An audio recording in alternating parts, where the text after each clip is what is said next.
MS Excel में text join function को समझने के लिए पहले हम इस डेटा को अंडरस्टैंड करते हैं। यहाँ पर 3 कॉलम्स में हमने पर्सन का नाम लिखा है। पहले कॉलम में फर्स्ट नेम, सेकंड कॉलम में मिडिल इनिशियल और लास्ट नेम हमने थर्ड कॉलम में लिखा है, और बीच में कुछ ब्लैंक सेल्स भी हैं। लेकिन अब रिक्वायरमेंट ये है कि जो फुल नेम वाला कॉलम है, यहाँ पर हमें इन तीनों स्ट्रिंग्स को ज्वाइन करके नाम को कुछ इस फॉर्मेट में लिखना है। यहाँ पर ये तीनों स्ट्रिंग्स को कंबाइन किया गया है और हर स्ट्रिंग के बीच में एक स्पेस लगाई गई है। अगर हम स्पेस नहीं लगाते तो वैल्यू कुछ इस फॉर्मेट में डिस्प्ले होगी, और ये एक सिंगल वर्ड की तरह दिखता है, और ये करेक्ट फॉर्मेट नहीं है। तो इनको कॉन्कैटिनेट करने के लिए हम फंक्शन यूज करेंगे टेक्स्ट ज्वाइन। इसका पर्पस क्या है?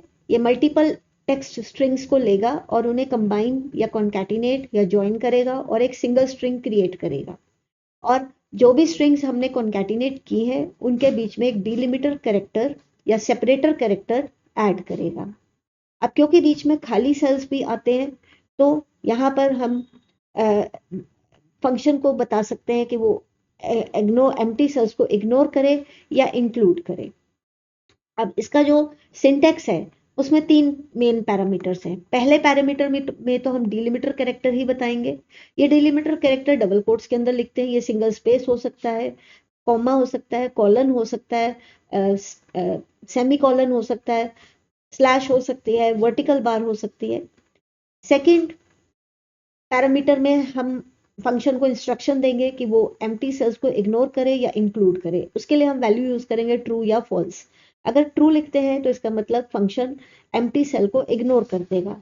अगर हम फॉल्स लिखते हैं तो फंक्शन एम्प्टी सेल को इंक्लूड करेगा और वो उसका उस सेल से एसोसिएटेड जो डिलिमिटर कैरेक्टर है उसको भी डिस्प्ले करेगा।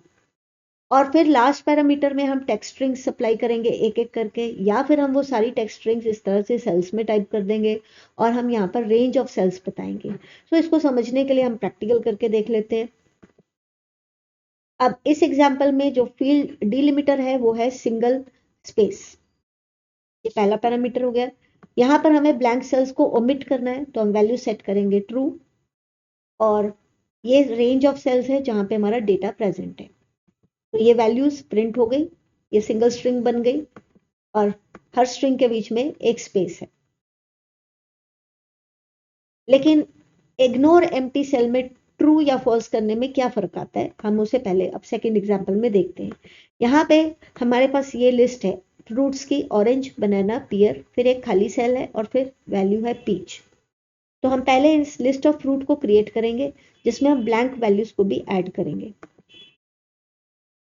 यहाँ पे हमारा डिलिमिटर है कॉमा।